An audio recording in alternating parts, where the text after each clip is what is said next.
আসসালামু আলাইকুম ওয়া রাহমাতুল্লাহি ওয়া বারাকাতুহু। 1 মিনিট মাদ্রাসা ইউটিউব চ্যানেলের সম্মানিত দিনী ভাই বোনেরা, আমি আশা করি আল্লাহ তাআলার অশেষ রহমতে ভালো আছেন, সুস্থ আছেন। আলহামদুলিল্লাহ। আজ আলোচনা করব বিনা হিসাবে জান্নাতে যাওয়ার এমন একটি সহজ গোপন আমল নিয়ে, যে আমলটি করলে বিশ্বনবী সাল্লাল্লাহু আলাইহি ওয়াসাল্লামের সঙ্গে আপনি জান্নাতে পর্যন্ত যেতে পারবেন। বিশ্বনবী সাল্লাল্লাহু আলাইহি ওয়াসাল্লাম আপনাকে সঙ্গে করে জান্নাতে নিয়ে যাবে। এমনও হতে পারে আপনার উপরে জান্নাত ওয়াজিব হয়ে যেতে পারে। তাই অনুরোধ করছি, মৃত্যুর আগ পর্যন্ত এই আমলটি কখনোই ছাড়বেন না। এই উদ্দেশ্যে বা নিয়ত ভিডিওটুকু সম্পূর্ণ দেখুন। জান্নাত আখেরাতে আল্লাহর প্রিয় বান্দাদের চিরস্থায়ী ঠিকানা। এটি আল্লাহর পুরস্কার, সম্মান, মর্যাদা ও স্থায়ী সুখের স্থান। আর জাহান্নাম আল্লাহর অবাধ্য ও পাপী বান্দাদের শাস্তির জায়গা। প্রত্যেক মুমিনের অন্তরে জান্নাত লাভ ও জাহান্নাম থেকে পরিত্রাণ পাওয়ার আকাঙ্ক্ষা থাকে এবং থাকাই উচিত। আল্লাহর কাছে জান্নাত লাভ ও জাহান্নামের শাস্তি থেকে আশ্রয় প্রার্থনা করে বারবার দোয়া করা উচিত। আল্লাহর সন্তুষ্টি লাভের মাধ্যমে আখিরাতে জাহান্নাম থেকে মুক্তি ও জান্নাত লাভই মানুষের চূড়ান্ত সফলতা। তাই তো আল্লাহ তাআলা বলেন, প্রতিটি প্রাণী মৃত্যুর স্বাদ গ্রহণ করবে, আর অবশ্যই কিয়ামতের দিন তাদের প্রতিদান পরিপূর্ণভাবে দেওয়া হবে, যাতে জাহান্নাম থেকে দূরে রাখা হবে এবং জান্নাতে প্রবেশ করানো হবে, সেই সফল কাম হবে। দুনিয়ার জীবন শুধু ধোঁকার সামগ্রী। সূরা আলে ইমরান 185 নম্বর আয়াত।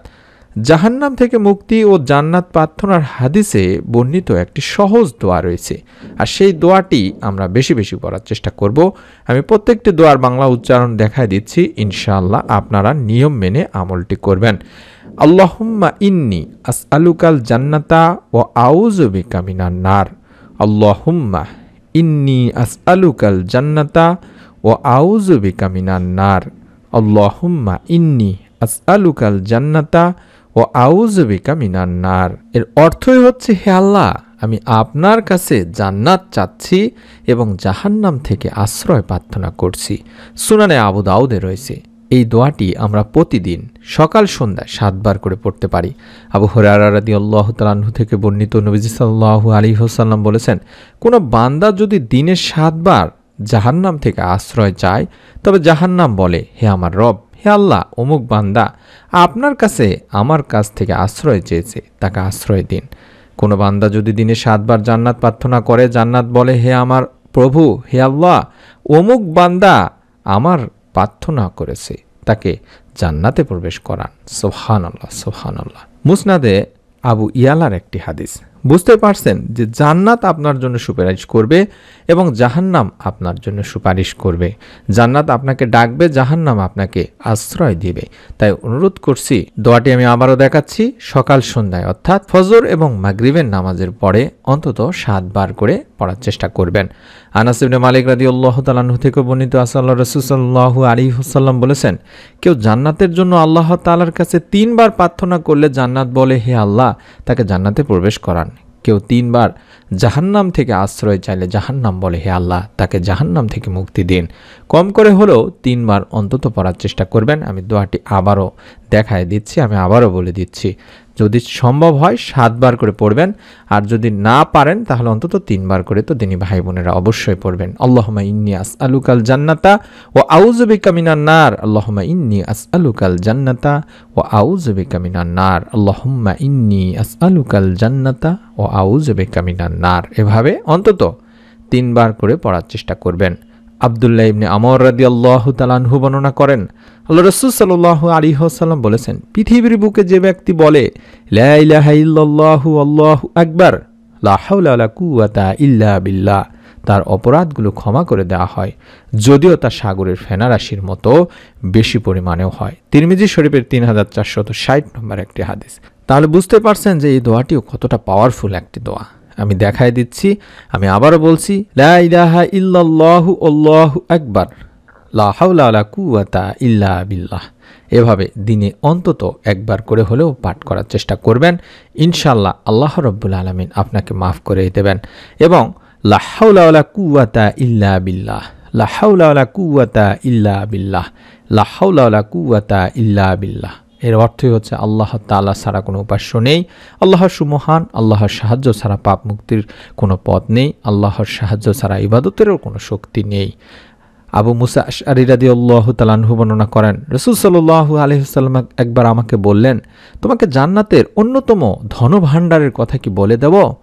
আমি বললাম, অবশ্যই বলে দিন হে আল্লাহর রাসূল সাল্লাল্লাহু আলাইহি ওয়াসাল্লাম। তিনি তখন বললেন, লা হাওলা ওয়ালা কুওয়াতা ইল্লা বিল্লাহ।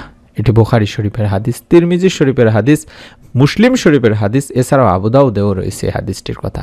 তাই অনুরোধ করছি আপনারা লা হাওলা ওয়ালা কুওয়াতা ইল্লা বিল্লাহ, লা হাওলা ওয়ালা কুওয়াতা ইল্লা বিল্লাহ, লা হাওলা ওয়ালা কুওয়াতা ইল্লা বিল্লাহ এটিও বেশি বেশি পড়ার চেষ্টা করবেন।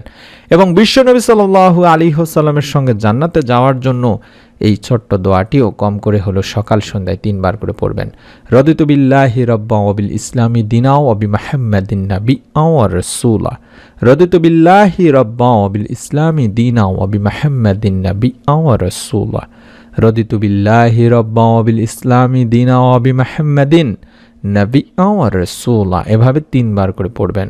আমি আল্লাহকে রব, ইসলামকে দিন এবং মুহাম্মদ সাল্লাল্লাহু আলাইহি সাল্লামকে রাসূল হিসেবে সন্তুষ্ট চিত্তে মেনে নিয়েছি। সুবহানাল্লাহ।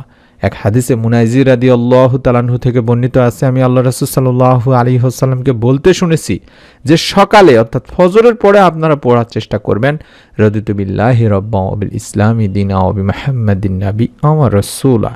এটি পড়বে আমি তার হাতে ধরে তাকে জান্নাতে পৌঁছে দেব। সুবহানাল্লাহ, সুবহানাল্লাহ। অর্থাৎ বিশ্বনবী সাল্লাল্লাহু আলাইহি ওয়াসাল্লামের সঙ্গে আপনি জান্নাতে পর্যন্ত যেতে পারবেন। আমি দোয়াটি আবারও দেখাচ্ছি, কম করে হলেও সকালে অন্তত 3 বার পাঠ করবেন ফজরের ফরজ নামাজ আদায় করার পরে। রদিতু বিল্লাহি রাব্বান ওয়া বিল ইসলামি দীনান ওয়া বিমুহাম্মাদিন নাবিয়্যান ওয়া রাসূলা। এভাবে অন্তত 3 বার পাঠ করবেন দিনী ভাই বোনেরা।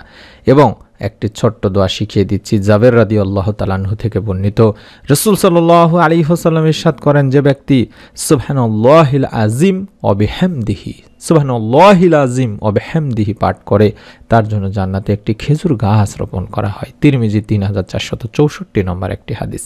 সুবহানাল্লাহ। এই ছোট্ট আমলগুলো শিখিয়ে দিলাম, এগুলো মৃত্যুর আগ পর্যন্ত আপনারা বেশি বেশি করে যাবেন। আল্লাহ রাব্বুল আলামিন ইনশাআল্লাহ এর প্রতিদান আপনাকে অবশ্যই অবশ্যই দান করবেন। মনের মধ্যে শতভাগ বিশ্বাস নিয়ে একটি নিয়ত করুন, শয়তানের ধোকায় পড়ে যাতে আমলটি করতে ভুলে না যান, অসহায় পড়ে যেন আমলটি করতে ভুলে না যান, তার জন্য একটি করে নিয়ত করতে ভুলবেন না। আমি অনুরোধ করছি নিজে আমল করুন, আপনার নিকট আত্মীয় স্বজনদেরকে সদকায়ে জারিয়ার সওয়াব পাওয়ার উদ্দেশ্যে ভিডিওটি শেয়ার করে দিন। পরবর্তী নতুন আমলের ভিডিও পাওয়ার জন্য চ্যানেলটি সাবস্ক্রাইব করে বেল বাটনটি অন করে রাখুন।